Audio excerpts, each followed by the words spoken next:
नमस्कार।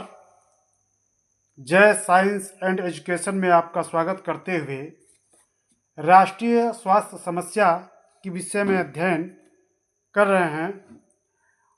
इसी में दो टॉपिक आज पढ़ेंगे, टेटनस और शुष्क नेत्र प्रदाह। तो टेटनस, जिसे एनारोबिक बैक्टीरिया क्लोस्ट्रीडियम टेटानी जीवाणु द्वारा पैदा होता है, चाहे होता है, उसको किस नाम से जानते हैं? इसके दो नाम और भी हैं। पहला यहाँ पे हिंदी में लिख रहा हूँ, लॉक जॉ। जा मतलब होता है जबड़ा, और लॉक मिस लॉक होना, जबड़ा लॉक हो जाता है, गर्दन लॉक हो जाता है, खुल नहीं पाता, जिससे व्यक्ति भोजन नहीं करता, उसको काफ़ी खिंचाव महसूस होता है मांसपेशियों में और दिक्कत महसूस होती है। दूसरा नाम इसका धनुस्तंभ, धनुष स्तंभ इसको बोलते हैं, चूँकि मांसपेशियों में खिंचाव होता है, जिसे वो व्यक्ति धनुष की तरह वो टेढ़ा हो जाता है, उसे उसमें लक्षण देखने को मिलते हैं, तो इसलिए इसको धनुस्तंभ बोला जाता है टेटनस को। कारक क्या है? Anaerobic bacteria clostridium tetani. यह एक बैक्टीरिया है, यानी जीवाणु है, यहाँ पे लिखा हुआ है जीवाणु। ये वायरस से न होकर के एक बैक्टीरिया से होने वाली बीमारी है। इसमें लक्षण क्या देखने को मिलता है? मांसपेशियों में अनैच्छिक संकुचन, खिंचाव होता है। संक्रमण से 3-4 से लेकर के 21-22 दिन में प्रभाव देखना। यदि कोई व्यक्ति एनारोबिक बैक्टीरिया क्लोस्ट्रीडियम टेटानी से प्रभावित होता है तो 3-4 दिन से लेकर के 21-22 दिन में उसके अंदर लक्षण दिखाई देने लगते हैं। उसमें पेट, गर्दन व पीठ में अकड़न हो जाता है, तनाव होने लगता है, कड़ापन आ जाता है, पसीना आता है, बुखार जैसा तापमान उसका बढ़ जाता है उसके शरीर का। दूसरा चीज, बीपी, पल्स दर में बढ़ोतरी देखने को मिलती है। संकुचन कुछ सप्ताह तक रहना, मतलब मांसपेशियों में, यहाँ पे लिखना छूट गया है, मांसपेशियों में संकुचन कुछ सप्ताह तक बना रहता है, खिंचापन आता रहता है, जिससे वो व्यक्ति तकलीफ महसूस करता है। संचरण कैसे होता है? जलने, काटने, गंदे नाखून से कहीं कट जाए तो, जानवरों के काटने पर घाव के ऊपर गंदगी लग जाना, इसमें मेन कारण होता है। ये जो एनारोबिक बैक्टीरिया क्लोस्ट्रीडियम टेटानी कुछ जो जीवाणु होते हैं, वह जंग लगे लोहे या मिट्टी या गोबर में पाए जाते हैं। जो उसमें रहते हैं तो निष्क्रिय रहते हैं। जैसे ही कहीं कटे पिटे अंग पर किसी व्यक्ति के संपर्क में आते हैं तो ये अपना प्रभाव दिखाना शुरू कर देते हैं। टेटनस एक जीवाणु से होने वाली बीमारी है, जिसे हमने बताया कि लॉक जॉ के नाम से भी जानते हैं। ये एक व्यक्ति से दूसरे व्यक्ति में नहीं फैलता है, क्योंकि यह बैक्टीरिया है, वायरस की तरह व्यवहार नहीं करता, इसलिए यह एक व्यक्ति से दूसरे व्यक्ति में नहीं फैलता है। इसमें दूसरी बात, ध्यान देने वाली बात है कि यदि कहीं कोई व्यक्ति चोट लग जाए, रक्त यदि जम जाए उसके किसी अंग पे, तो भी टिटनेस का इंजेक्शन लगवा लेना चाहिए। इसी क्रम में अब आगे बढ़ेंगे, इसका उपचार क्या होता है। पहले बात कि यदि कोई व्यक्ति का कहीं कोई शरीर कट जाता है किसी धारदार हथियार, जंग लगे हथियार से, चाहे जल जाता है, चाहे जानवर काट लेता है, तो टीटी का इंजेक्शन लगाना चाहिए। टीटी का मतलब होता है टेटनस टॉक्साइड। यहाँ पे लिख देता हूँ, टेटनस टॉक्साइड इसका पूरा नाम है। इसके अलावा डीपीटी का टीका, डीपीटी का टीका एक ऐसा टीका होता है जो कि नवजात बच्चों को लगता है, जो उनके पैदा होने के बाद 6वें माह में, 10वें माह में और 14वें माह में लगता है। 18 माह के बाद जब वो 18 महीने का हो जाता है तो बूस्टर डोज दिया जाता है। डीपीटी का पूरा नाम, ये डीपीटी, चाहे इसको डीटीपी भी बोलते हैं कहीं कहीं, और इसको एक और इस तरह से लिखते हैं DTWP।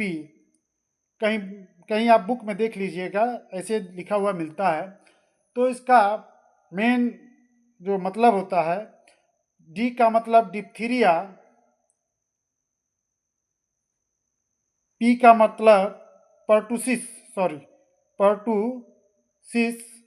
जिसको काली खांसी बोलते हैं, काली खांसी के भी नाम से जाना जाता है। और टी का मतलब होता है टेटनस। ठीक, यह एक टीका का समूह है। यह 3 संक्रामक रोगों से बचाव करने के लिए व्यक्ति को लगाया जाता है, मनुष्यों को लगाया जाता है। डीपीटी मनुष्य को लगने वाला ये टीका है, एक टीका का ये समूह है। अब आगे बढ़ते इसी क्रम में, गर्भवती को प्रसव से पहले 2 बार टीटी का प्रयोग होना चाहिए। जो भी प्रसूता है, जो जिसके गर्भ में बच्चा पल रहा है, उनको प्रसव से पहले 2 बार टीटी का प्रयोग करना चाहिए, चाहे लगवाना चाहिए। इसमें जब कोई व्यक्ति यदि प्रभावित हो जाता है, दवा आती है जिसको पेनिसिलिन या टेट्रासाइक्लिन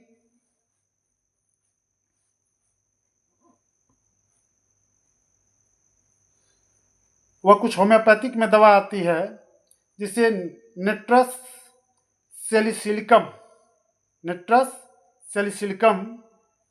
कहा जाता है, उसका उपयोग करना चाहिए, उसका प्रयोग करना चाहिए।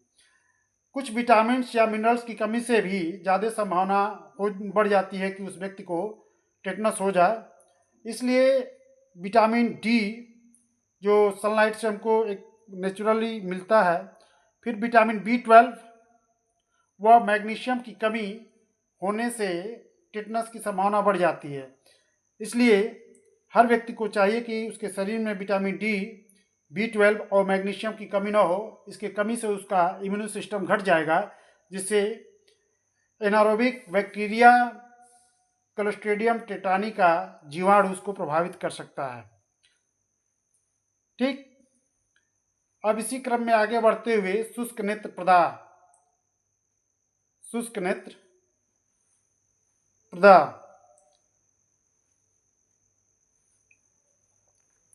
लक्षण क्या आते हैं इसमें, ये किस कारण से होता है? ये विटामिन ए की कमी के कारण।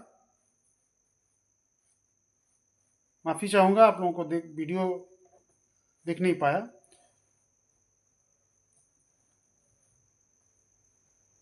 विटामिन ए की कमी से शुष्क नेत्र प्रदाह होता है, जिसको जीरोप्थाल्मिया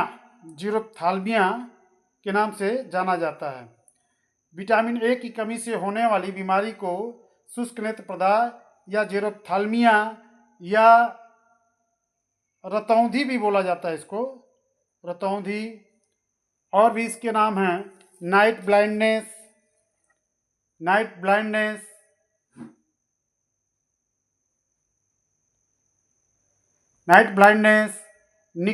निक्टालोपिया भी कहा जाता है इसको, निक्टालोपिया, ऐसे ऐसे इसके नाम हैं।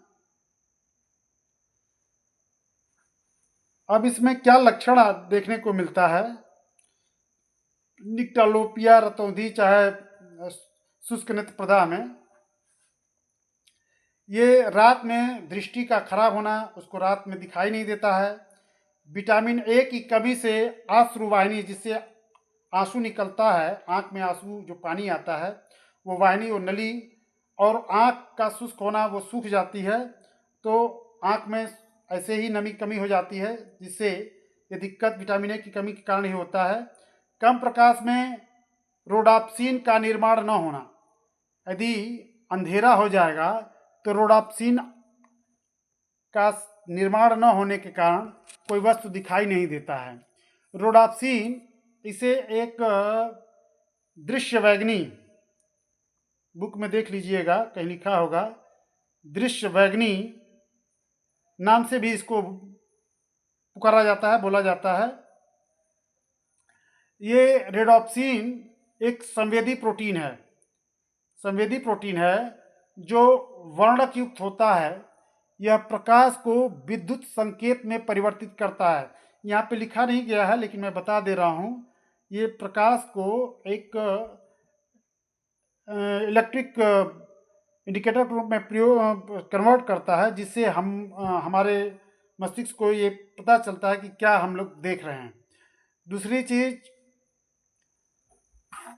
ये संकेतों को परिवर्तित करने के बाद रेडॉप्सिन बैक्टीरिया से लेकर के कशेरुकी तक में पाया जाता है। ठीक ना, इसको आप लोग कहीं नोट कर लीजिएगा, इसमें छूट गया था। अब उपचार क्या करते हैं इसमें? विटामिन ए का उपयोग करना, डॉक्टर से सलाह लेना। कोई भी दवा लें, चाहे ऐसी दिक्कत होती है तो बिना डॉक्टर के परामर्श के आप लोग कोई दवा ना उपयोग करें। हरे पत्तेदार सब्जियों का सेवन करना चाहिए, ये तो अपने कर सकते हैं। गाजर खाएं, पका आम, ध्यान दीजिएगा पके हुए आम में ए बी सी तीनों विटामिन पाया जाता है। विटामिन यहाँ पे लिख दे रहा हूँ, विटामिन ए बी सी ये पके हुए आम में पाया जाता है। पीले कलर वाले फल का भी उपयोग करना चाहिए। पपीता, मछली आदि का सेवन करें, इससे क्या होता है, विटामिन ए की कमी पूरी हो जाती है। यदि कार्निया क्षतिग्रस्त होने पर यह एंटीबायोटिक दवा का उपयोग करना, जैसे प्रोफिलैक्सिस एक दवा आती है जो कि कार्निया यदि किसी प्रकार का डैमेज हो जाता है तो उसका उपयोग किया जाता है। लेकिन मैं आपसे कहूँगा कि अपने मन से कुछ दवा ना लें, यह सिर्फ एक जानकारी के लिए बता रहे हैं हम। आप जो भी उपचार करें एक कुशल चिकित्सक से परामर्श में ही करें, ऑर्थोपोलॉजिस्ट के पास जा कर के ही दवा का सेवन करें, अन्यथा कुछ नुकसान हो सकता है आप लोगों को। इस तरह से हम लोग टेटनस और शुष्क नेत्र प्रदाह यानी रतौंधी के बारे में जानें। अब हम लोग अगला टॉपिक नेक्स्ट वीडियो में देखेंगे। आप लोगों से एक हमारी गुजारिश है, सलाह है कि आप लोग इसको ध्यान से पढ़िए और अपने मित्रों को ये वीडियो शेयर करिए, लाइक सब्सक्राइब करिए। धन्यवाद।